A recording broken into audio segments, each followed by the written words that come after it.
بعد از اجرای موفق نمایش برنگ نارنجی، این بار با یک کمدی متفاوت دیگر در خدمت شما هم شهریان عزیز راوری هستیم.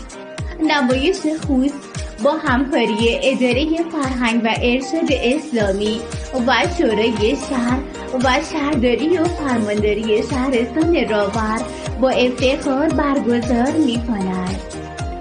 نویسنده رسول پوریزدی، کارگردان سجاد ارسیا، طراح گریم عفت شفیعی، طراح و دوخت لباس کاظم نخعی، طراح نور هادی دینوی، مسئول موسیقی مهدیه پور شهریار، طراح دکور امیر حسین روحانی و الهه رحیم پور، منشی صحنه فاطمه اسماعیلی.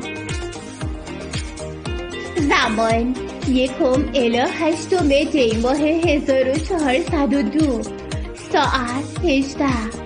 مکان سالن امام رضا علیه السلام واقع در اداره فرهنگ و ارشاد اسلامی.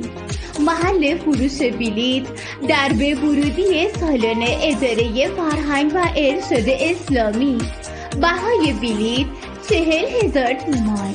یک کمدی متفاوت دیگر از گروه هنری آرتیست. منتظر نگاه های گرمتان هستیم.